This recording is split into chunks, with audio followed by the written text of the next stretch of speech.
Hola, estamos hoy nuevamente aquí con el antropólogo chileno Devanir da Silva, candidato a doctor ahora, hace poco, y vamos a darle continuidad a un tema que empezamos a conversar o que mencionamos o insinuamos en una reunión anterior, que es sobre los ritos de la masculinidad, sobre cómo en la actualidad los ritos han ido, en opinión de él o en opinión de algunos autores, desapareciendo, o hay una nueva re-ritualización de esta transición de los adolescentes a los hombres. Pero bueno, un poco esa es la conversación. ¿Qué tal, Devanir? ¿Cómo estás? Hola, ¿qué tal, Álvaro? Aquí estamos dispuestos de nuevo a compartir y charlar respecto a los temas que se van dando un poco de manera emergente contigo, así que aquí con todas las ganas. Tenemos una pauta que hemos conversado aquí y poco a poco vamos entrando, pero una primera pregunta es, como para ti, y tal vez yo la puedo complementar: ¿en qué aspectos cambian los adolescentes hombres, ¿no? Y en términos biológicos, psicológicos y culturales, que es la parte que quizás tú más nos puedes iluminar. Sí, claro, en la parte cultural, bueno, depende mucho de los ejemplos que uno trae a colación y cómo las distintas culturas, digamos, ritualizan esta etapa, digamos, ¿ya? Y en términos de género, en las sociedades tradicionales, mal llamadas tradicionales o primitivas, esta transición, digamos, o esta etapa que nosotros desde el mundo occidental llamamos adolescencia, ¿cierto? Esa etapa de adolecer de algo, en estricto rigor no existe, ¿ya? Entonces es más bien un proceso que ha hecho la sociedad occidental, ¿cierto? Generar como una apertura entre la niñez, por un lado, y la adultez. Entonces genera como una apertura, ¿ya? Y va a empezar aparece en términos históricos, ¿cierto? Aparece la idea de la juventud, ¿ya? O de la adolescencia, ¿ya? Entonces, cambia el sentido de que, en términos rituales, digamos, cambia de que hay un rito de transición de la niñez a la adultez a que haya una complejidad mayor, en el sentido de que hay ritos de entrada a la adolescencia, hay ritos de la transición, o sea, de subetapas, por ejemplo, o también hay un rito de salida, ¿ya? O sea, entonces se vuelve más complejo, porque al abrirse esta etapa, se diversifica en fondo, tanto aparece un nuevo sujeto, pero a la vez se diversifica también los ritos que están involucrados, ¿ya? Y por tanto la noción de lo que uno va a ir entendiendo, digamos, desde la literatura o desde la investigación, como la masculinidad o los hombres adolescentes, tiene que ver cómo esta tensión, como un poco hablamos la vez pasada, ¿cierto? ¿Quién se hace cargo del rito, ¿ya? Y de qué manera va ocurriendo en la sociedad que uno está mirando, el ejemplo que uno está mirando, de cómo se da, ¿ya? Entonces, ahí hay un primer tema, digamos, que es súper complejo para definir, digamos, qué son los hombres adolescentes en este caso. Ahora, entiendo, y creo que es una súper buena aclaración que tú haces al llamar la atención a este periodo de adolescencia que nosotros usamos, ¿no? Que es producto de un cierto reconocimiento de ciertas características que ocurren en este periodo, ¿no? Es una invención producto también de una observación, ¿no? De una distinción en términos del estudio del desarrollo, en términos biológicos, y un mejor entendimiento en términos biológicos y psicológicos. Pero en términos culturales, ¿qué es lo que se espera que cambie en esta etapa, digamos? O sea, ahí tenemos que considerar que, en fondo, que el sujeto mismo o el proceso en que está inmerso el sujeto justamente es la encarnación de ciertos elementos culturales, ¿ya? En el sentido de que, claro, efectivamente, el caso de los hombres adolescentes empiezan a encarnar, digamos, estas normas sociales que están presentes en una sociedad u otra, ¿ya? De manera, no tan solo como una aprehensión cognitiva, sino que lo encarnan, o sea, la ponen en juego, por decir así, ¿ya? O sea, esta idea de ser duro, digamos, resistente, ser ágiles físicamente, digamos, se pone en juego. O sea, uno tiene que empezar a desplegar las alas, por decir, esta cosa de ser adulto, digamos, tiene que ver con el poder demostrar que uno cumple con el mandato en ese sentido. Entonces, la hombría o la masculinidad o la adolescencia tiene mucho que ver con esto, ¿ya? Y finalmente, en fondo, la forma en que esto se hace, digamos, culturalmente, tiene que ver con los ritos, ¿ya? Cómo va tomando forma una manera de hacer esta demostración, va tomando forma en términos culturales, se va, digamos, institucionalizando de alguna manera esa forma de hacerlo. Entonces, claro, en una sociedad japonesa, digamos, la percepción de lo masculino va a tener un tipo de rito, pero también tiene un trasfondo, digamos, de qué es lo masculino. Viceversa, en una sociedad occidental, no sé, estadounidense, por ejemplo, tiene una, y en la masculina, por ejemplo, en Suecia, que me tocó vivir, también tiene a su vez una percepción una percepción distinta, digamos, de lo masculino, que obviamente tiene elementos transversales, digamos, históricamente hablando, pero en este sentido también se van diferenciando, ¿ya? Ahora, en términos, para complementar un poco eso, en términos biológicos, creo que este proceso está mediado por la capacidad reproductiva. Empieza el ser humano, hombre o mujer. Nosotros nos estamos enfocando en los hombres nada más, ¿no es cierto? Por en este video, pero la capacidad reproductiva, es decir, la capacidad de poder engendrar hijos, ¿no? Ahí hay un tema, ¿no? Hay ciertamente un desarrollo físico que ya tú lo insinuabas, que tiene mayor fortaleza y que permite hacer otro tipo de trabajo.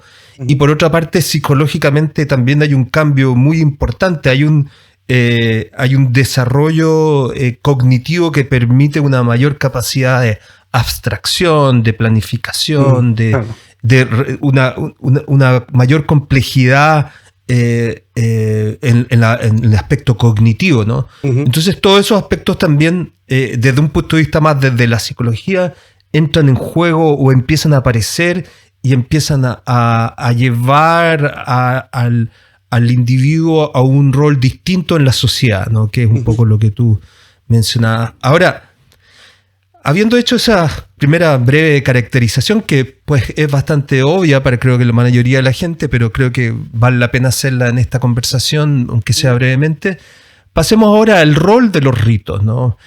Porque en diversas culturas, a lo largo de la historia se han observado ritos de transición en la adolescencia, ¿no? Y esto es bien interesante, es decir, no es particular de una sola sociedad, de una sola cultura o de un solo momento en la historia, ¿no? Y aquí es donde a los junguianos nos interesa en términos del inconsciente colectivo, cómo se manifiesta en la conducta, ¿no? Entonces, aparecen estos ritos en distintas culturas, en distintas épocas.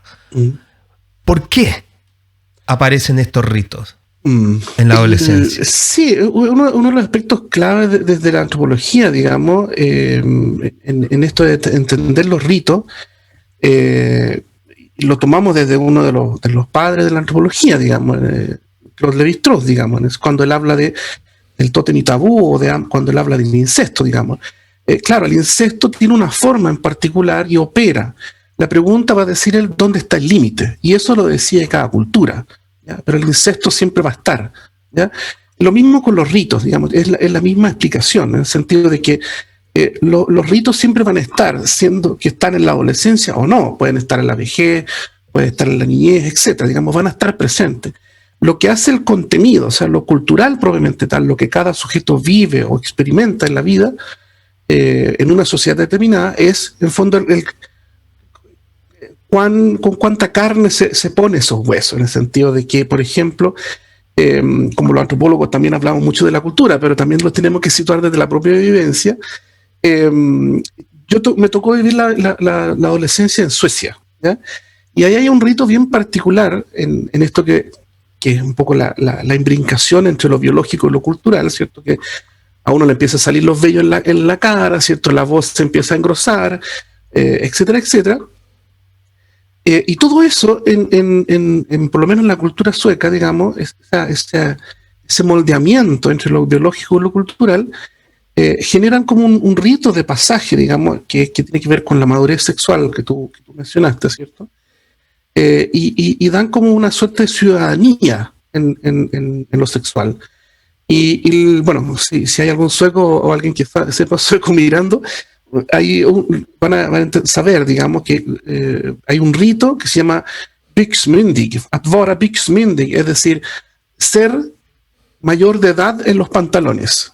Byxa es pantalón y myndighet es como ser adulto, digamos, ya tener un cierto nivel de ciudadanía. Entonces, un poco los Sweet 16, digamos, de los gringos, digamos, cuando uno llega a los 16 años, uno tiene una cierta capacidad cognitiva, como tú dices, para hacerse cargo de la vida sexual, ¿ya? Entonces los suecos tienen esta lógica, digamos, entonces hacen un rito como un cumpleaños, digamos, bueno, ese cumpleaños del 16 tiene un carácter distinto, ¿ya? Porque tiene que ver con esto. A los hombres en general se le hace como una entrega, digamos, un regalo con la alusión a lo sexual, digamos. Entonces se le regala condones, se le regala un cactus o un pepino, no sé, cualquier cosa que es como que alude a lo sexual, digamos, porque en fondo ahí la sociedad sueca te está diciendo, bueno, usted tiene una madurez cognitiva para asumir la responsabilidad de lo que implica una decisión en lo sexual, en este caso, digamos, de vivirlo, de disfrutarlo. Tiene como permiso también para poder experimentar, claro, ¿no? Justamente, claro. Entonces se hace este cumpleaños de los 16 de una manera, con un tono distinto, digamos, porque antes de eso uno todavía es niño, digamos, de alguna manera. Entonces yo creo que ahí hay un rito, digamos, que es bien propio de una cultura que tiene un trasfondo más pagano, que tiene un trasfondo más desde lo protestante, digamos, ¿ya? Que es bien distinto a lo católico, digamos, en ese sentido. Ahora, eso me parece ya interesante en el sentido, ya tú empiezas ahí a decir cuál es una de las funciones de los ritos, ¿no? En términos culturales. Una de las cosas es de hacer público algo, socializar algo. Eso generalmente implica, creo yo, pensando por ejemplo en rituales de matrimonio, que es no necesariamente algo, pero es como para decir, ok, frente a la sociedad, esto es una pareja, ¿no? Y esto trae ciertas responsabilidades y de la pareja hacia sí misma, o sea, entre ellos, hacia la comunidad y de la comunidad hacia ellos, ¿no? Entonces ahí hay como un acto público en el que lo mismo creo que un poco es esto, ¿no? De los rituales. Esa es una función, digamos, antropológica, creo, cultural del rito, ¿no? No sé si tú puedes distinguir alguna otra función yo desde lo cultural. Claro, o sea, hay varias, digamos. Yo creo que también en Chile hoy día, cuando se discute los 14 años, digamos, hay también el rito, digamos, todavía no... ¿Cuál es la discusión, perdón? ¿Ahora de los 14 años? Sí, los 14 años como la edad, digamos, ¿cómo se dice? De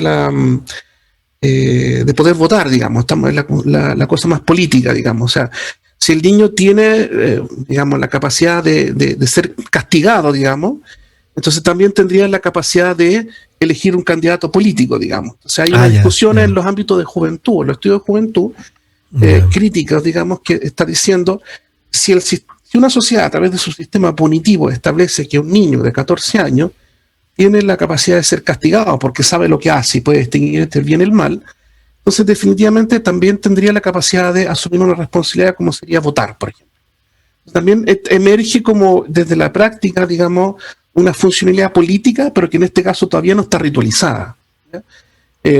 Y así uno puede pensar ejemplos, digamos, en el fondo, de cómo una ritualidad tiene una funcionalidad, en este caso reproductiva, puede tener una funcionalidad política, digamos, este sujeto puede elegir, digamos, un presidente, un candidato, etcétera, Y como tú dices, tiene esta doble o triple función, digamos.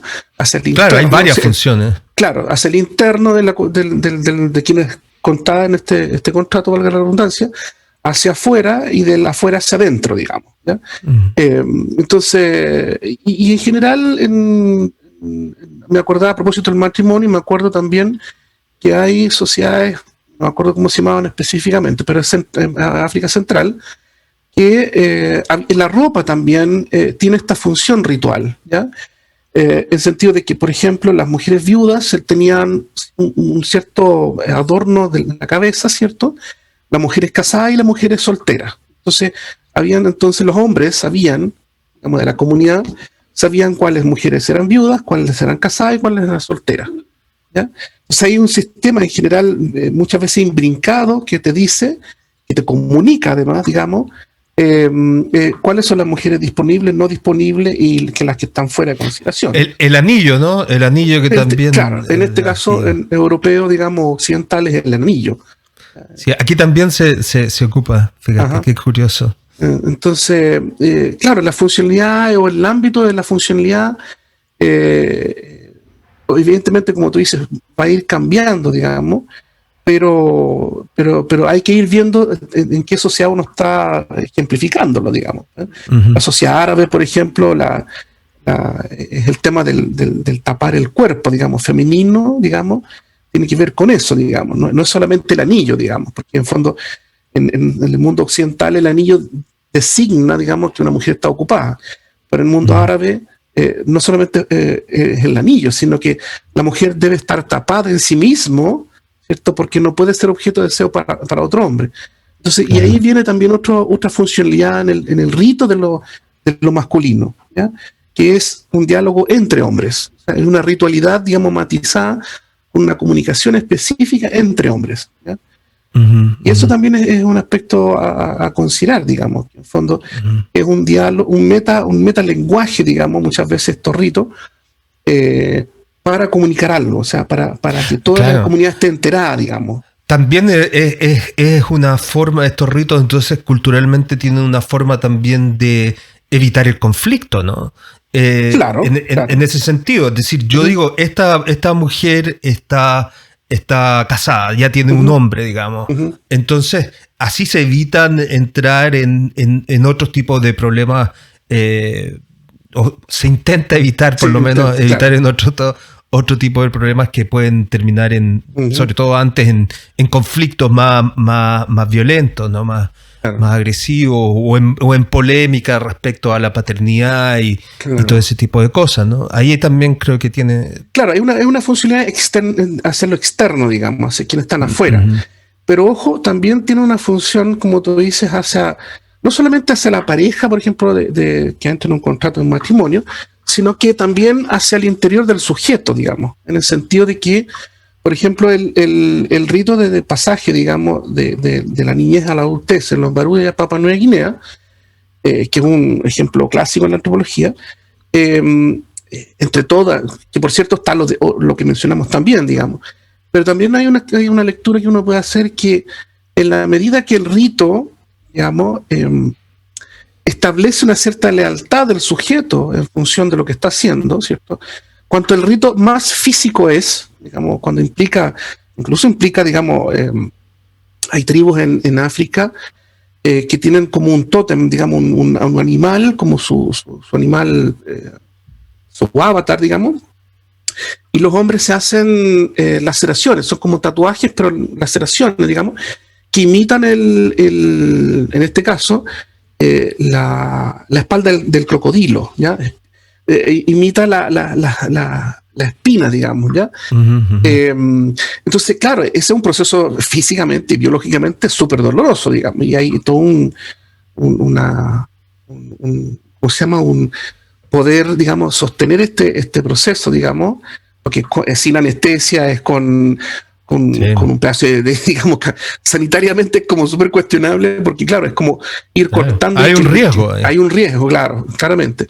Y lo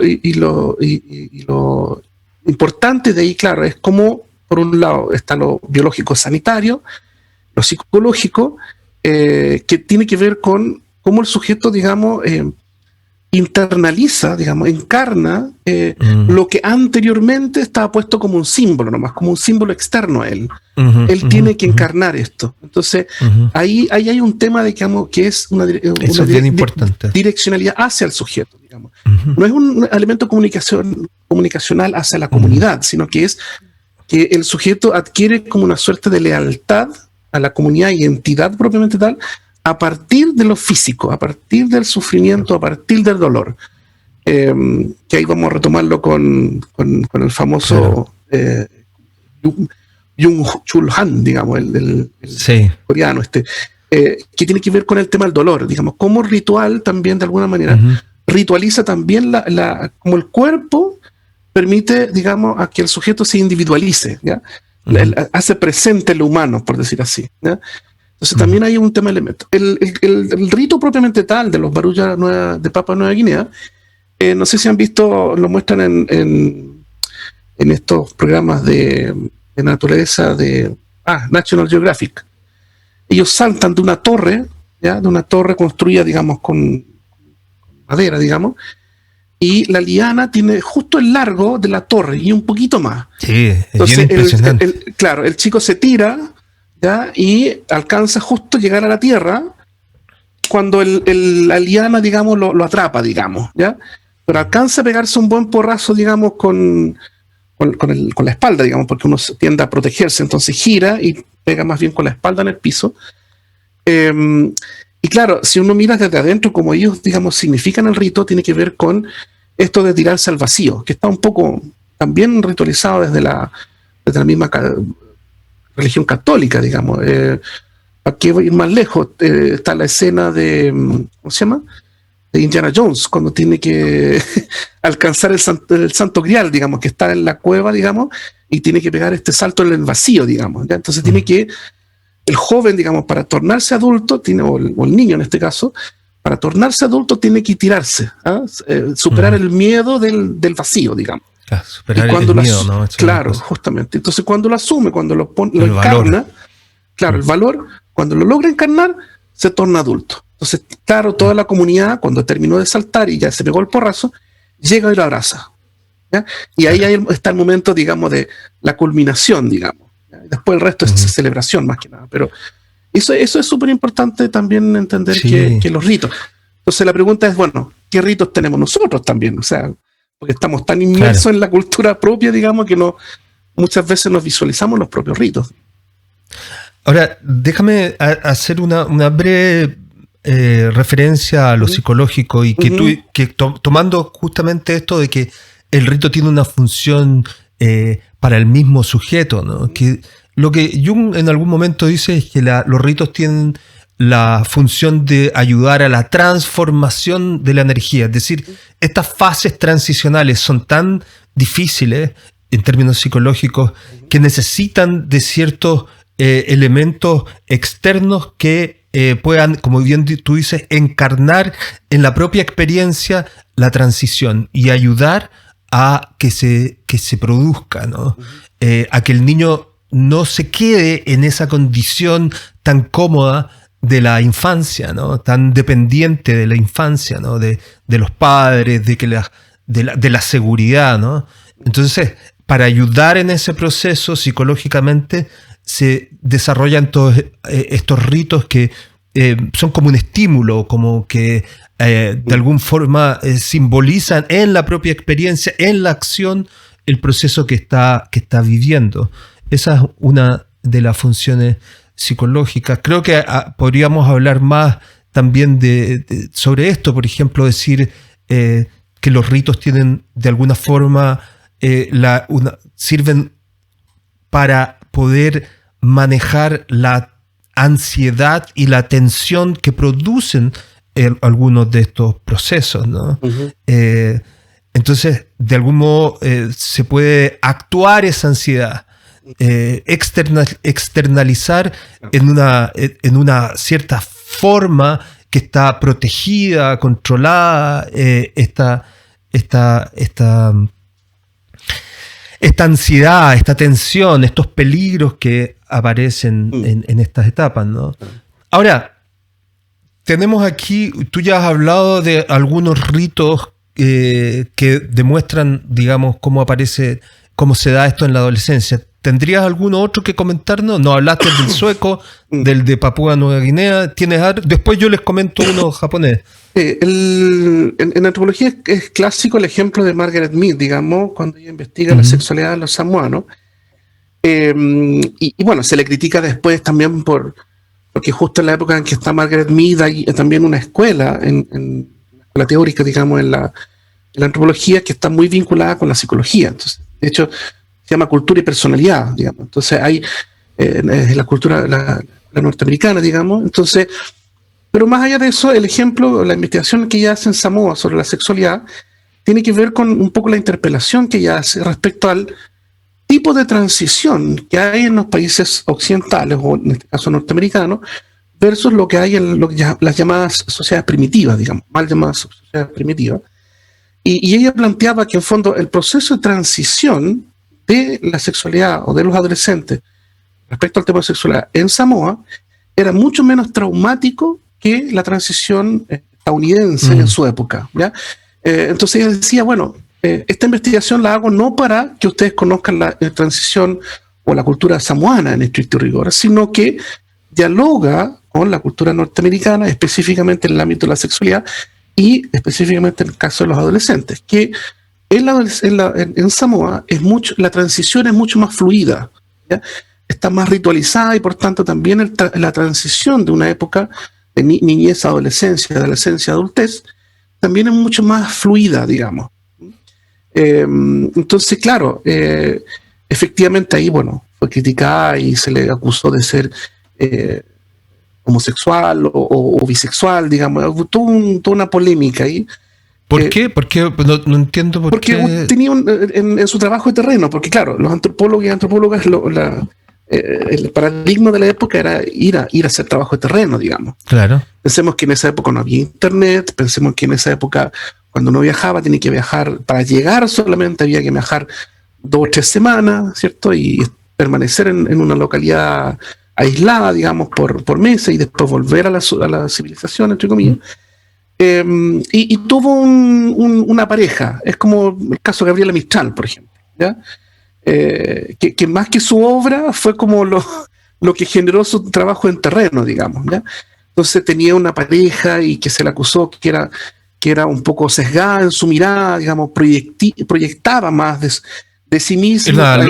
¿Cómo? ¿Una mujer local? Una mujer local, claro. No. Entonces, claro, se le acusó de que ella estaba proyectando un poco en su lectura de la sociedad samoana, estaba más bien proyectando un deseo más que haciendo esta cuestión científica, digamos, decir, estoy describiendo una sociedad. Entonces, pero lo interesante como ejemplo, digamos, es que lo que quería hacer la Margaret Mead, o lo que hizo, digamos, de alguna manera, fue también interpelar y no solamente hacer una biografía, o sea, una monografía respecto a una cultura otra, digamos, respecto a una otra edad, sino que interpeló su propia sociedad, digamos, como antropóloga. Entonces eso fue el ejercicio interesante que ella hizo, digamos, respecto a cuál es el rol del rito o cuál es el tipo de rito que tenemos en la sociedad occidental versus una sociedad tribal tradicional, digamos, que en fondo en esa época se pensaba que las sociedades tradicionales o mal pensadas primitivas eran salvajes, digamos. Se mantenía como esta idea de principio de siglo, digamos, que eran salvajes y no sé qué, y eran torturadores y no sé qué.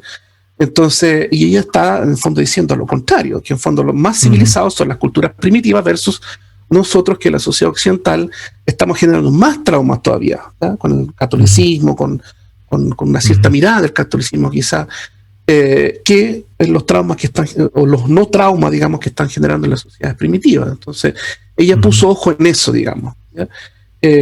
Como un ejemplo, digamos, de rito, digamos, que ahí, bueno, el rito en sí mismo es que la sexualidad no se vivía como una represión, sino que los adolescentes tenían permiso por parte de los adolescentes de tener varias parejas, digamos, ¿ya? Y estaba explicitado de que el ejercicio de la misma estaban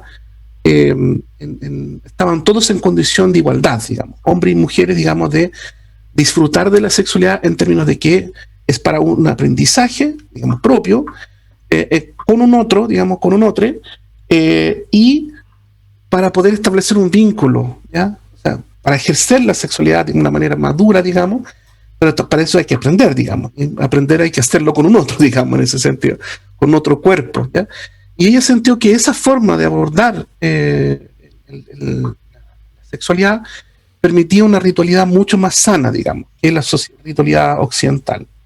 Basaba mucho esto de, bueno, hay que ser virgen hasta el matrimonio, digamos, y etcétera, etcétera. Que tenía que ver mucho más con esta idea, incluso musulmana, ¿cierto? Esta de la pureza o impureza, digamos, de lo femenino, digamos, ¿no?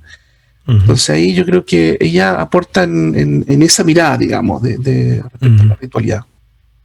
Me gustaría hacer yo un comentario, comentar o contar un poco un rito en el cual participan los adolescentes y que me parece que es interesante para generar alguna reflexión. No lo voy a contar mucho en detalle porque hay un video que tengo aquí en el canal donde lo cuento en detalle, ¿no? Entonces voy a poner un vínculo por aquí para los que quieran verlo, pero aquí lo menciono brevemente, ¿no? Quienes quieran verlo más en detalle lo ven allá. No sé si tú lo viste, pero es un ritual shinto que es en relación a la cosecha del arroz, o sintoísta, shinto o sintoísta, ¿no? No es un ritual de transición de los jóvenes hombres específicamente, es un ritual religioso en torno a la cosecha del arroz, pero los jóvenes tienen, yo participé 2 veces activamente en el ritual con mis hijos y yo también, las 2 veces, y veía claramente cómo los jóvenes tenían un papel ahí, ¿no? Y de hecho yo la segunda vez que lo hice estimulé justamente a mi hijo a que participara en cierto rol que ya voy a contar, justamente pensando que esto era un buen rito de transición de adolescencia para él, ¿no? Entonces, bueno, el rito básicamente consiste en que en cada barrio, digamos, ¿no? Es como, pensemos así en nuestros términos, en cada barrio hay una casa comunal, ¿no? Hay una casa comunal donde se realizan algunas actividades de la comunidad de forma regular y donde se guarda el mikoshi, que es un altar ritual que se saca y se lleva al templo. No es el templo, es el jinja. El jinja es bien particular porque es como...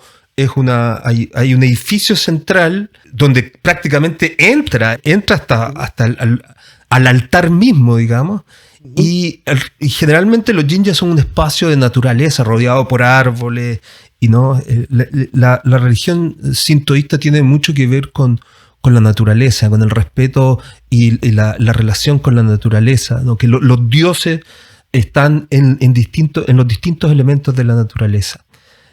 Una palabra también para decir respecto a esto antes. El sintoísmo ha sido asociado con algunas actitudes belicistas, expansionistas y de supremacía de ciertos grupos políticos que derivaron en la Segunda Guerra Mundial, en la participación de Japón en la Segunda Guerra Mundial. Pero en realidad yo creo que, y creo que hay una percepción mayoritaria que esta vinculación entre el sintoísmo y este movimiento político y militar es algo que se tomó en el siglo XIX, a fines del siglo XIX, para justificar el deseo expansionista de cierto grupo en Japón, ¿no? Pero no, en realidad esta religión es muy antigua, es muy primitiva, entre comillas, digamos, y actualmente también es bien interesante, mucha gente ni siquiera lo vive, yo creo que la mayoría de la gente ni siquiera lo vive como una religión, sino que como una experiencia cultural, ¿no? Entonces, eso es. Pero bueno, volviendo al rito. Entonces, lo que se hace es que cuando en la época de la cosecha del arroz, que es más o menos en octubre, se hace este rito de llevar este altar que tiene, digamos, la llama de la deidad local, llevarlo en los hombros de los hombres adultos y jóvenes. Cuando los hombres son jóvenes, empiezan a participar en este rol de cargadores. El carruaje pesa más de 1 tonelada, ¿no?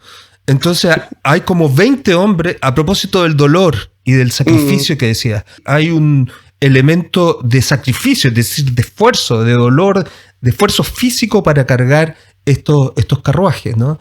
Entonces, como 20 hombres aproximadamente, jóvenes y hombres adultos, cargan el carruaje que tiene arriba la deidad, una representación de la deidad.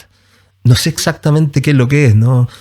Puede ser un trozo de papel que ha sido bendecido, ¿no? Y que en el templo y que representa esto. Se ha puesto ahí y después se ha llevado y se ha guardado.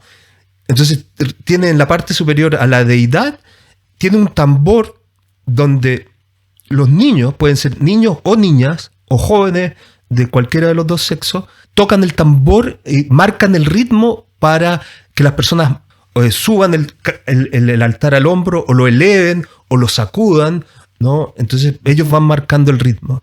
Bueno, cada barrio lo lleva a un templo que hay en una comuna. Es un poco más pequeño que una comuna, pero digamos algo así. Hay varios barrios, se acercan y llevan su altar ahí. Ahora, estos preparativos comienzan 3 meses antes y los niños son entrenados en los cánticos, en los ritmos. ¿Quiénes entrenan a los niños? Por supuesto, los adultos, los más viejos. Les enseñan los cánticos, les enseñan los ritmos. Y los niños están 3 meses, van 1 o 2 veces a la semana a practicar los ritmos y los cánticos.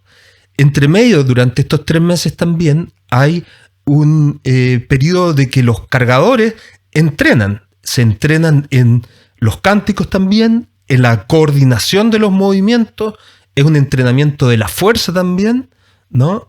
Y es un lugar, un espacio de encuentro en la comunidad. Uno ahí dice, esta persona vive en esta comunidad, es el papá de tal hijo, ¿no? Y todos los niños que participan tocando el tambor, niños que participan tocando el tambor, si los papás están sanos y no tienen problema, participan como cargadores, ¿no? Entonces tienen la responsabilidad el papá, si su hijo participa y no tiene ningún inconveniente, tiene que ayudar a cargar, ¿no? Cuando yo me quise zafar un poco de la responsabilidad, porque mi hijo menor participó como... Claro. Sí. Porque yo dije, esta cuestión es muy dura. Me dijeron, no, usted tiene que participar todo el tiempo.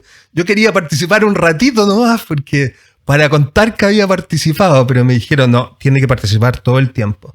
O por supuesto, no era una obligación, si yo quiero no participo, pero era algo que se esperaba, ¿no? Uh-huh. Entonces, ahora, ¿qué es lo que ocurre aquí? ¿Qué es lo que llegamos que creo que es interesante, ¿no? Estos son rituales muy antiguos, antes que llegara el budismo a Japón, ¿no? O sea, estamos hablando hace 1000 años y más, ¿no? Entonces, en ese tiempo no hay escuelas. La escuela es un invento reciente de hace unos 200 años más o menos.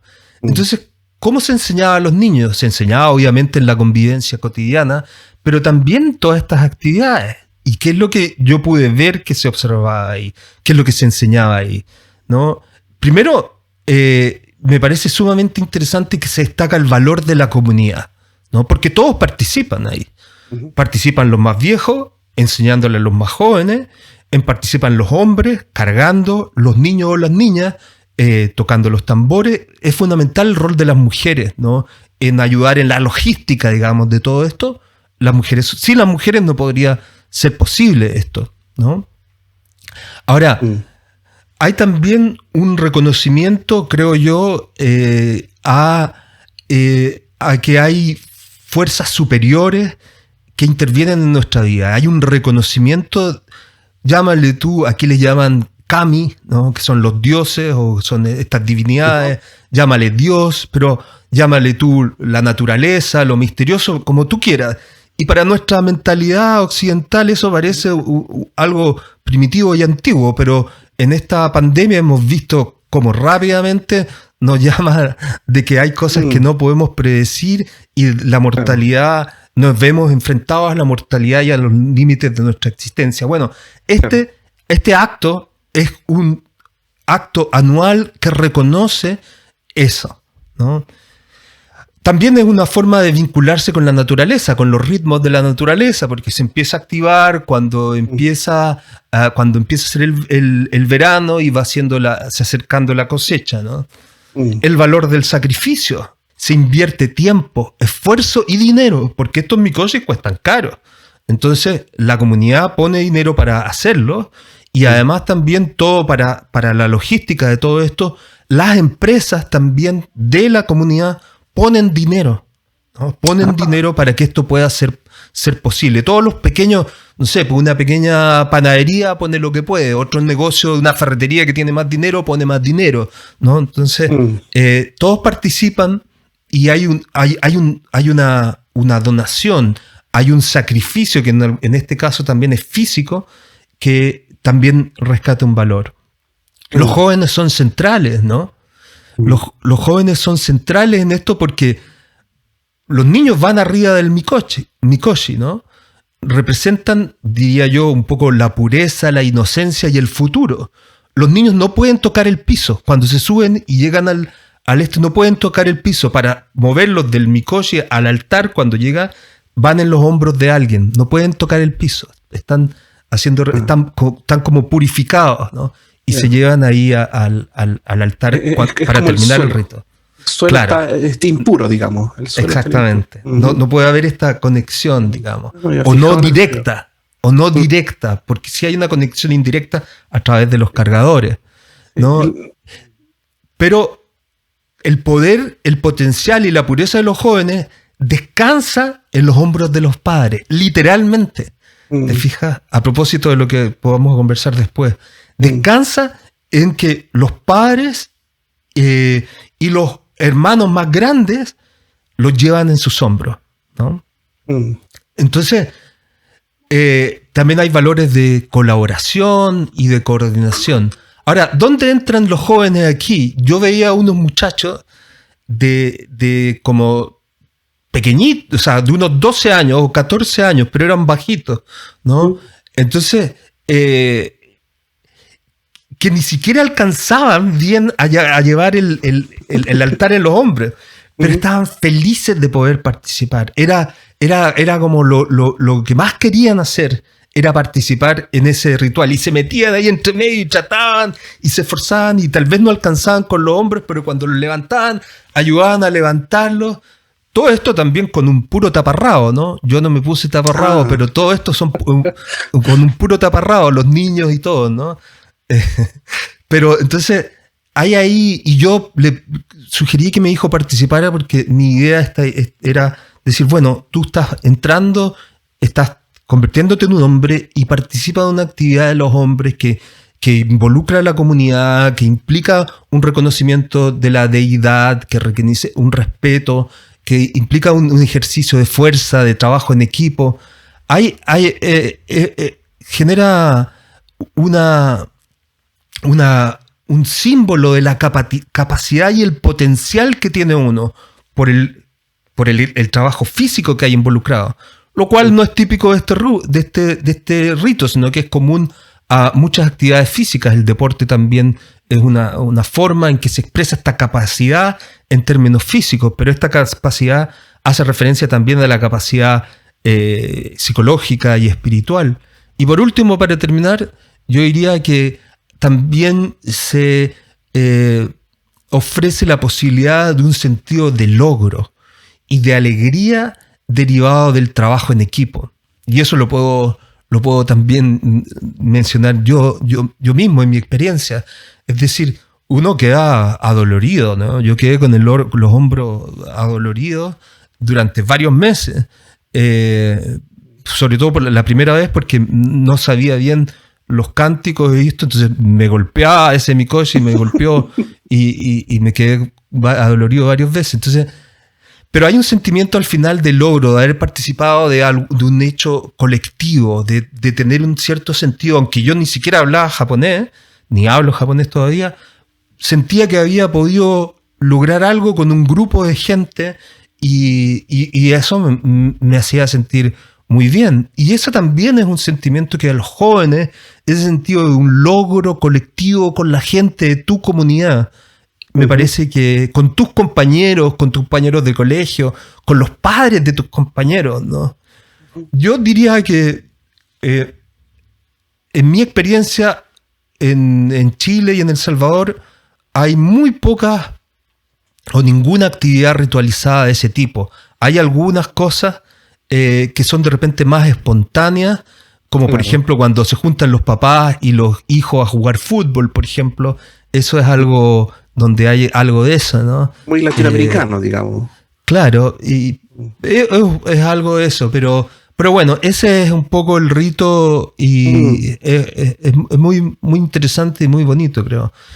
Y sí, lo cuento también para que lo comentemos. Sí, no me había percatado eso cuando vi los videos de que los niños no tocaban el suelo. Lo vi como más lúdico, como que los niños simplemente estaban arriba porque una cosa lúdica, claro, pero no tenía asociado que en fondo no tenían que tocar el suelo porque era impuro, digamos. Yo me imagino, yo no estoy completamente seguro porque no conozco bien todos los detalles, pero esa es mi interpretación. Es decir, hay un esfuerzo porque los niños no toquen el suelo, ¿no? Claro. Bueno, eso es, pero no sé si quieres comentar algo o sí, te hago... El hecho de que tú mencionas el tema del rito, digamos, y un poco el pasero el punto con lo que viene, digamos, tiene que ver, claro, como estos ritos, digamos, que muchas veces tienen impactos en lo físico, digamos, el deporte de alguna manera genera ese vínculo emocional con lo que hace, porque el cuerpo intermedia relaciones del sujeto con el mundo, digamos. Es impresionante, claro, porque de alguna manera, en la medida que me acordaba de los bailes de los hombres sufí del mundo árabe, claro, es un tema hay un tema de la sincronicidad, digamos, del cuerpo, digamos, que está en ritmo, digamos, con otro cuerpo, y eso genera una sensación de pertenencia. Entonces, el rito genera, por decir así, un tipo de que es como un GPS emocional, por decir así. O sea, el fondo te permite situarte, digamos. Y claro, en nuestro mundo occidental tenemos el deporte un poco para eso, digamos.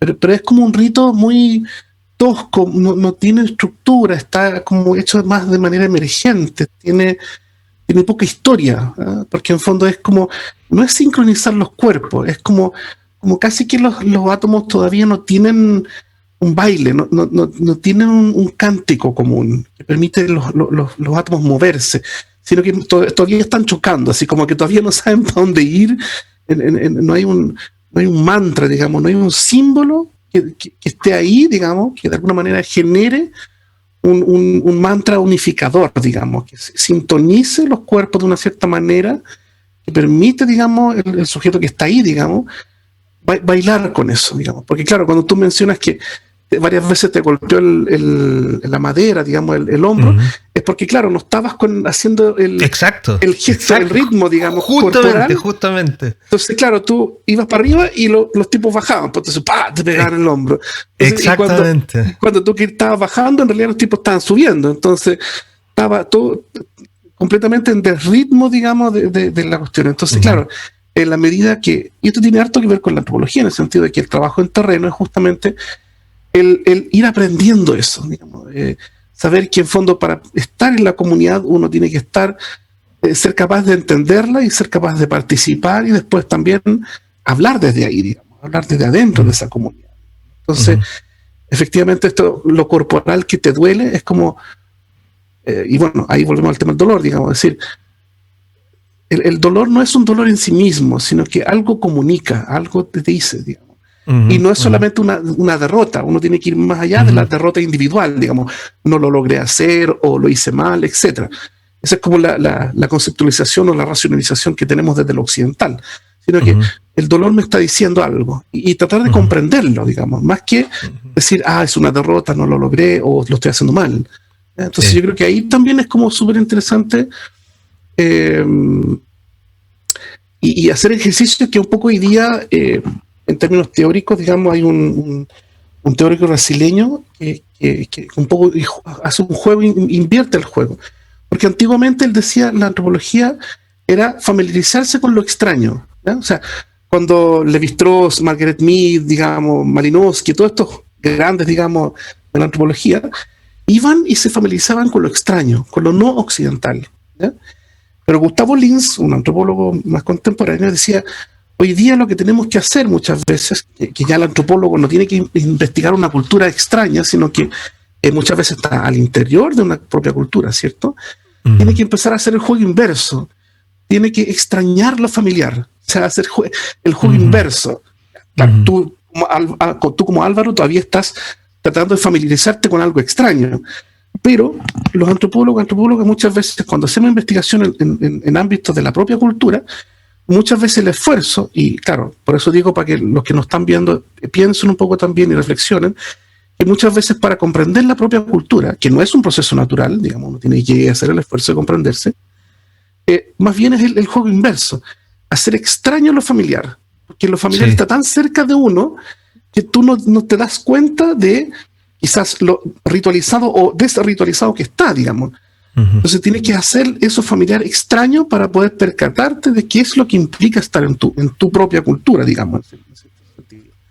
Porque muchas veces en la cultura occidental se naturaliza, digamos, que la cultura occidental, la propia, digamos, el etnocentrismo básicamente, ¿cierto? Uno conoce su propia cultura. No necesariamente pasa eso, digamos. Uno puede estar viviendo en un barrio, en una comuna, en una región, y estar totalmente descolocado, digamos, desinformado, por decirlo de alguna manera, respecto a qué es lo que implica la propia cultura, digamos, el propio territorio en que uno habita. Y hay un tema. Sí, súper interesante. Yo creo que, bueno, si Dios quiere, seguimos hablando de otros temas. Ya tenemos pensado más que hablar para el siguiente video. Y un poco moviéndonos en ese sentido, digamos. En el video anterior, tú hablabas de que el coreano germano Byung-Chul Han nota una desritualización en la cultura actual y la atribuye un poco a la forma de vida, me imagino, de nuestra vida moderna, ¿no?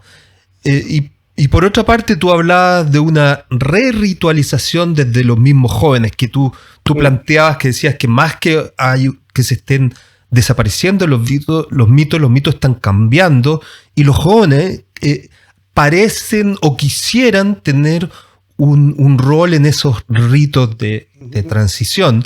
Ahora, la pregunta que yo te hago a ti, porque tú propusiste esa idea, ¿no? Yo te la pongo en cuestión. ¿Es una re-ritualización desde los jóvenes posible?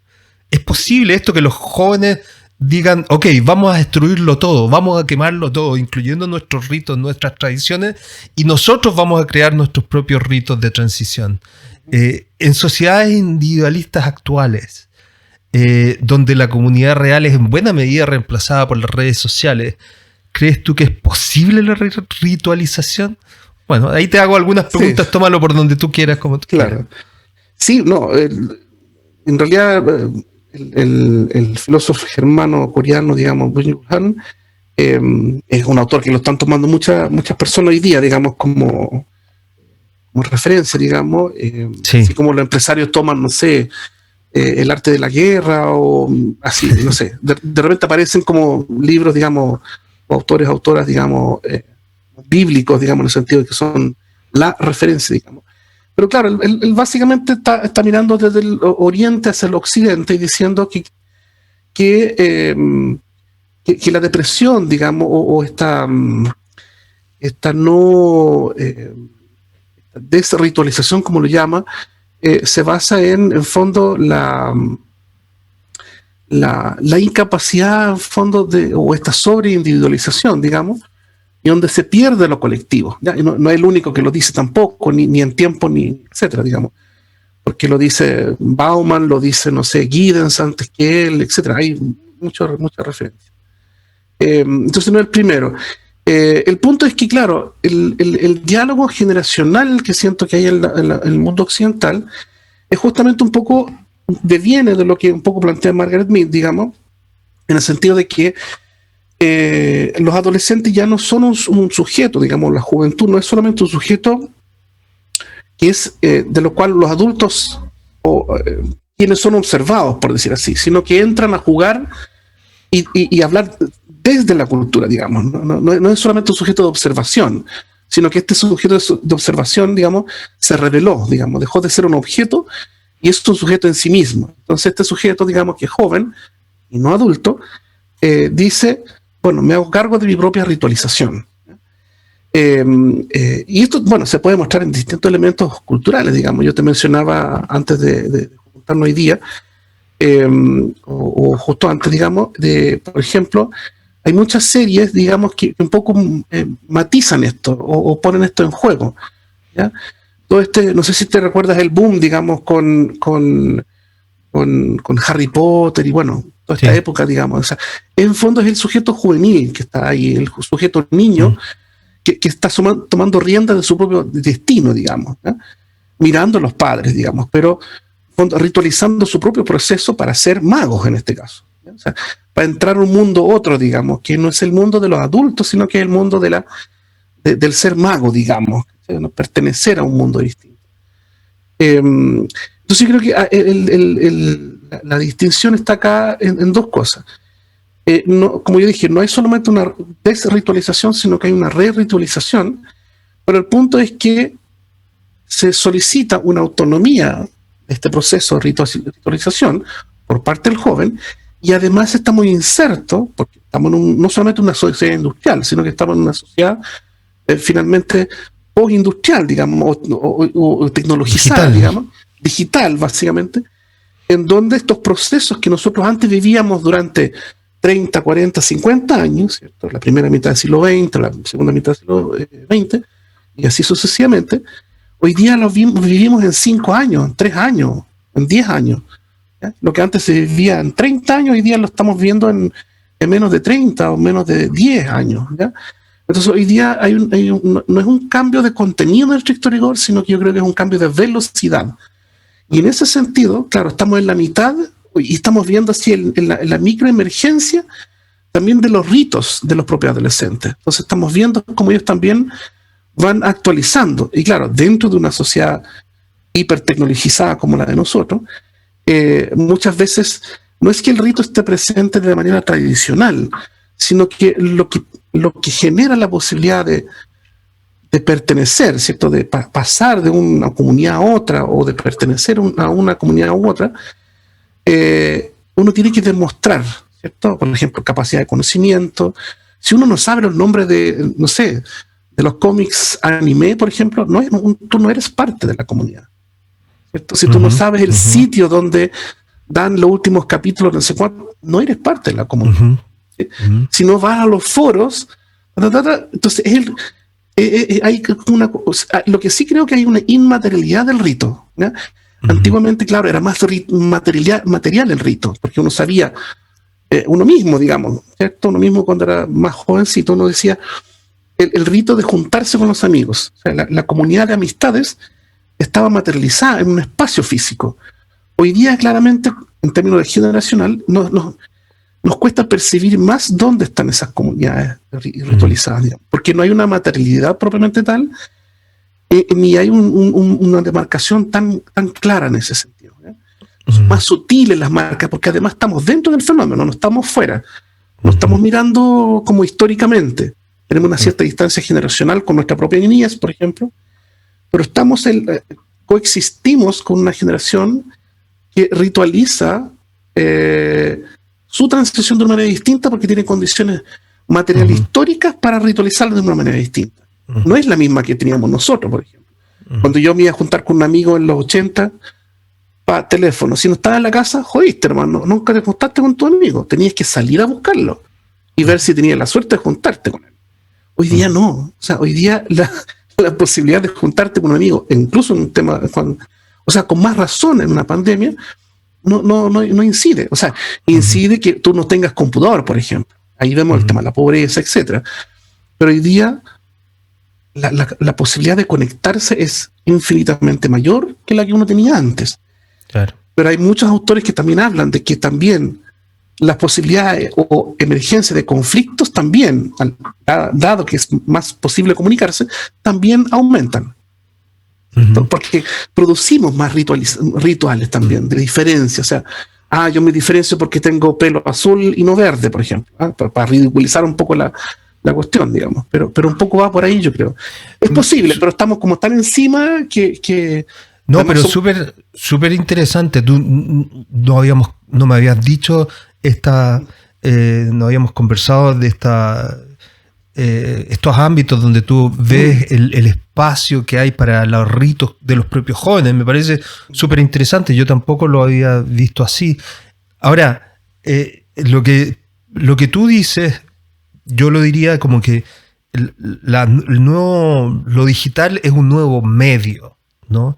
Y en este nuevo medio aparece la posibilidad de nuevos ritos, de nuevas acciones, de nuevos modos de existencia y de expresión, en el cual, y este medio no está controlado, por una parte, ni está dominado, más bien son los jóvenes, o los más jóvenes, los que tienen un mayor dominio de esto, ¿no?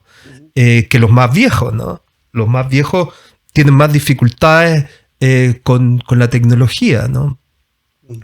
Entonces ahí hay un ambiente, digamos, o este medio digital o este ambiente digital donde aparecen formas de existir que antes no estaban presentes, y donde es necesario también entonces ritualizar ciertas cosas, donde se van ritualizando ciertas cosas. Perfecto. Y me parece... Sí, me acuerdo, por ejemplo, de varias investigaciones por ahí, o por ejemplo la época de los 60, digamos, donde el rock and roll, ¿cierto? A propósito de esta generación, la nueva ola, digamos, en donde, claro, había una materialidad de la comunidad. O sea, uno esperaba el disco que salía en Estados Unidos, ¿cierto? O la revista, digamos, y llegaba a Chile. Entonces uno esperaba la revista. En tiempos más recientes uno esperaba el VHS, por ejemplo, que es el MTV. ¿No? ¿Te acordás de la época de nosotros que el MTV era como, uno esperaba, como lo que salía ahí era lo in, lo que constituía la comunidad, en el fondo? O sea, si tú viste el último video de tanto, sí. Entonces, si tú no tenés tele, digamos, por ejemplo, no pertenecía a esa comunidad. Hoy día, claro, eso cambia. Entonces, el hecho de decir de que se ritual, y hay un poco en desacuerdo con Jung-Chul Han, digamos, en el sentido de que él también estereotipa, digamos, la sociedad occidental, en el sentido de que los occidentales no tienen ritos, porque se están desritualizando, ¿ya? Ojo, yo creo que ahí hay que mirar bien, digamos, desde dentro de las comunidades, cómo se están re-ritualizando, ¿ya? O sea, claro, cómo están la persistencia del rito, digamos. Creo que no es que no haya, sino que es la capacidad o no capacidad que uno tiene para percibir dónde se están moviendo los límites, digamos. Ahora, yo no quiero convertir esta conversación, no es mi propósito, ni el tuyo tampoco, convertir en esto en una, y sobre todo se siente más en tu tono que en el mío quizás, pero no es mi propósito decir como normativamente o éticamente el valor del rito en su... No es como en una postura ética, ¿no? Ahora, pero sí en una postura reflexiva, eso sí, ¿no? No porque ocurran, porque hay ciertos riesgos también en esto que tú dices. Por ejemplo, el tema de la velocidad. Eso también, por ejemplo, todos estos ritos, o este rito japonés que yo te hablaba, tiene 1000 años. O sea, se forman lentamente a partir de la experiencia acumulada de muchas generaciones. Por ejemplo, para hacer referencia a algo muy concreto, a pesar de que de estos ritos eran y hay ciertos momentos en que se produce como un choque entre los altares que pesan 1 tonelada, se juntan 3 o 4 y se mueven coordinadamente. Entonces se arma una situación bastante caótica aparentemente. A mí me generaba miedo al principio. me metí, vi, pero igual cuando tuve que dejar a mi hijo solo en esa situación, yo estaba súper preocupado, ¿no? Pero en esa situación prácticamente no hay lesionado grave, digamos, no hay herido, ¿no? No hay ninguna... Entonces está todo como diseñado de tal forma para algo muy concreto para evitar las lesiones graves, ¿no? En cambio, en esta tipo de conductas, de modo de vivir en lo digital, hay una velocidad que no permite esa reflexión y que por otra parte no permite esa maduración, no permite que las cosas se vayan asentando, vayan decantando, vayan moderándose de forma colectiva, o si hay moderación colectiva muchas veces se da en función de lo popular, es decir, del número. ¿Te fijas? No hay ahí un valor, digamos, en función de algo externo, de un beneficio externo, sino que puede ser algo en función de un placer que se hace popular y que se transforma en un rito, o de algo que es muy popular pero muy efímero, ¿no? Entonces hay ahí una cierta velocidad que tú ya también hacías referencia y un fenómeno de masas que es tan grande y tan despersonalizado. Yo no conozco a la gente con la cual me estoy relacionando y ahí también hay ciertos peligros. Entonces también, si bien o sea, es inevitable que estas cosas ocurren, para allá vamos, pero también me parece a mí que hay que tenemos que observarlo, no tenemos que criticar lo que está ocurriendo y decir no, es que todo lo viejo era mejor, ¿no? Sino que, Claro. pero Claro. y las formas rituales anteriores eran las correctas, ¿no? También puede haberlas aquí, pero miremos lo que hay también ahí, es que tenemos que reflexionar sobre esas dimensiones también, ¿no? Sí, hay un autor que tengo por ahí que se llama Philippe Coe, un francés, y habla de las virtudes y vértigos del mundo virtual, digamos. Entonces, claro, yo creo que también hay un poco lo que tú dices, o sea, virtudes y vértigos, en el sentido de que cuando uno está en el mundo virtual, con esta velocidad que como tú decís, no da tiempo para reflexionar, digamos, que exige una cierta, como que... y eso uno lo ve, porque uno pudo vivir en el mundo analógico y uno puede, digamos, tiene esta otra pata, digamos, más adulta en la dimensión más digital, digamos. Entonces uno tiene como una pata en un mundo y la otra pata en el mundo anterior. Entonces uno logra percibir esta transición. Y claro, yo digo, hay que, claro, hacer este balance, como tú dices, un poco en el sentido de, como lo hace Humberto Eco, en el sentido de que, claro, tenemos un paradigma apocalíptico, en el sentido de que todo lo internet es malo, porque, claro, efectivamente produce, por ejemplo, lo que yo encuentro que es súper, no sé si el tema de la posverdad o no, pero son estos, por ejemplo, grupos de la mujer adolescente, a propósito uno que trabaja el tema de género, etcétera, y una niña. Grupo de mujeres que en fondo dicen cómo ser bulímica es lo bacán, digamos. Claro. Entonces, yo creo que, claro, ahí uno como padre, por lo menos uno pasa por este rito, digamos, de la protección, digamos, como tú dices con tu hijo, digamos, dejarlo solo para que se lesione, digamos. Y uno tiende a generar más bien el acto protector, digamos, más que el acto de decir, vuela por ti mismo, digamos, ¿no? Pero por otro lado también uno tiene que tener el ojo atento en el sentido de que qué es lo nuevo que se está gestando. Si no, claro, efectivamente, y también mirarlo con ojos, digamos, positivos, en el sentido de que también en lo nuevo hay algo que hay que rescatar, digamos, ¿ya? Lo problemático es, claro, para uno cambió de ritmo totalmente, entonces uno se siente como en ese vértigo, digamos. Entonces, el punto es, como tú dices, el equilibrio de pensar, bueno, ¿hay algo de bueno en lo viejo? Sí. ¿Y hay algo bueno de lo nuevo? También. Y la pregunta es por dónde va. Entonces yo creo que, claro, efectivamente uno tiene que estar atento, digamos, a qué es lo bueno, o sea, no sé si moralmente es lo bueno, pero qué es lo rescatable, digamos, de lo viejo, digamos, y qué es lo rescatable de lo nuevo. Y en esa serie que te comenté de Daybreak, digamos, que es como una parodia de los zombies, que en fondo dice que se convirtieron en zombies todos los adultos, digamos. Entonces los adultos como que desaparecieron de la faz de la Tierra y solo quedaron los jóvenes. Pero también ahí relatan un poco lo que pasa, por ejemplo, con esta idea, digamos. ¿Qué pasa si todos los adultos desaparecen? ¿Ah?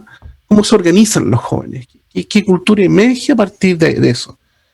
No sé si te recuerdas del Señor de las Moscas, digamos. Entonces, cuando, claro, cae un avión y quedan los jóvenes solos, digamos, y emergen dos tipos de sociedades, ¿cierto? La sociedad más salvaje, propiamente tal, versus la más democrática en ese sentido, ¿ya? Entonces acá lo mismo. ¿Qué pasa con el mundo offline, ¿cierto? El mundo, el que conocemos, digamos, previo a Internet, y el mundo que efectivamente está todo online, digamos, ¿cierto? O sea, este mundo offline y el mundo online. ¿Qué pasa en la intersección? Y yo creo que ahí, desde mi, por lo menos, planteamiento más desde lo antropológico, es claro, preguntarse qué pasa en la ritualización en el mundo digital, porque mi supuesto ahí es que los ritos no desaparecen, se transforman. Entonces, pero también tengo que superar mi propio vértigo, digamos, generacional, digamos. Y claro, cuando uno está en un espacio vital distinto al que uno está acostumbrado o fue socializado, efectivamente uno siente vértigo, digamos. La pregunta es, ¿uno se puede desvertiginizar para poder observar lo que hay en ese mundo? Entonces ahí yo creo que estoy de acuerdo contigo. Entonces la antropología tiene que aprender a mirar estos nuevos ritos. Eso es mi punto. Y mira, para ir ya terminando, creo que se nos hizo un poco largo esta reunión, pero ha estado interesante, creo. Hay me acuerdo siempre un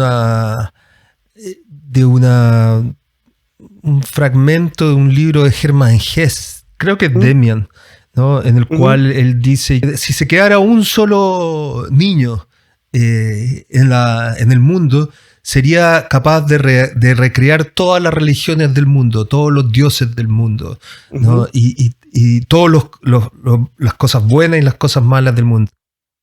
Claro, Hermann Hesse está muy influenciado por la idea de los arquetipos de Jung, ¿no? Es decir, todos tenemos el potencial de desarrollar todo lo que existe desde un punto de vista arquetípico, todo lo que ha existido. El problema crítico aquí es una cuestión del tiempo, ¿no? Creo que ahí hay una variable que es importante, del tiempo. Y otra cosa que es importante, pero solamente para mencionarla, porque creo que como hemos conversado, sería interesante desarrollarla en la próxima y para ir terminando, es que, los jóvenes están creando su propio mundo, sus propias condiciones de existencia, sus propios ritos, ¿no? Que era un rol que tenían antes los viejos. ¿Qué hacemos con los viejos? ¿No? ¿Qué hacemos con los adultos? Si los adultos y los viejos ya no tienen ese rol, bueno, ¿qué pasa? ¿Qué va a pasar con esa etapa de la vida? Incluso con los que son jóvenes cuando lleguen más adelante, ¿no? Pero eso, bueno, dijimos que la próxima sesión podemos hablar un poco sobre eso, ¿no? ¿Te parece? Sí, yo creo que encajamos muy bien con esa idea. Y claro, también ahí, particularmente los hombres, nos cuesta mucho, en especial en esta vitalidad o en este rito de transición, ¿cierto?, a la vejez, digamos. Y tengo un ejemplo para un poco hablar de eso, digamos. Es justamente, bueno, un poco lo que en el colectivo decíamos, digamos. Participábamos en las marchas, digamos, y decimos, bueno, después de la marcha, ¿qué? Después de todo lo que vociferé en la marcha, ¿qué hago? ¿Hago lo que dije o no? Y en los viejos decir, bueno, fui proveedor, pero ahora como viejo, cuando no tengo que proveerle a nadie, porque estoy solo, ¿qué hago con mi vida, po? O sea, ahí queda como la introspección, queda como el único camino posible, ¿ya? Sin embargo, la vida no te enseñó a hacer eso tampoco. Entonces ahí también hay una gran paradoja. Bueno, ahí tenemos todo otro tema de conversación. Démosle un tiempo para ir madurándolo, para ir recopilando las preguntas y también algunas ideas para poder hacer esa conversación, y después, como lo que decíamos, podemos también hacerlo con la etapa más productiva del hombre, ¿no? Con la etapa media del hombre, ¿no? Pero por lo menos ahora vamos pensando cómo seguimos la conversación, que por hoy me parece que ha sido larga, pero muy entretenida. Espero que a la gente le haya parecido también interesante y nos estaremos siguiendo esta serie ya sobre la masculinidad. Sobre la masculinidad.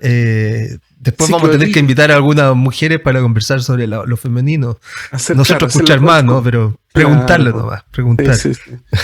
Y hacer el contrapunto. Sí, ¿no? Debe ser entretenido hacer este ciclo completo, digamos. Uh-huh. Y después ir conversando, claro, con colegas y poder hacer los contrapuntos, digamos. Y también salirse un poco quizás del monólogo de lo masculino y vincularlo con lo otro, digamos. Me parece estupendo. Ahí vamos haciendo camino al andar. Ok, Devanir, para terminar, ¿alguna otra comentario, alguna reflexión, alguna invitación? Una invitación. No, yo creo que si pudiéramos también de alguna manera recopilar preguntas por parte de quienes ven los videos, también podemos ir incorporando también en este collage, digamos, que estamos tratando de hacer con esta serie, digamos, que de alguna manera tiene una forma preliminar, pero todavía no ha adquirido cuerpo, cosa que podemos ir armando el collage, digamos. Excelente. Tanto nosotros los entre comillas, que estamos hablando de un cierto tema, de lo masculino, de los ritos, etcétera, y después con las mujeres, pero también incorporarle el auditor, auditora, digamos, que nos está mirando y que está observando. Así que eso. Estupendo, me parece súper bien. A las personas que quieran que esta conversación les haya estimulado, generado algunas preguntas, por favor escríbanlas aquí y nosotros las vamos a tener presentes para hacer algo con ellas más adelante. Puede ser un video exclusivo para las preguntas si hay suficiente, o incorporar alguna, o que vaya moldeando el diseño de nuestras conversaciones futuras. No sabemos, pero sin lugar a dudas las leeremos y las tendremos presentes todas. Así que eso. Y por ahora, Devanir, muchas gracias de nuevo y gracias a ti. Nos estamos viendo. Saludos por allá en Japón y buenas noches acá en Chile. También.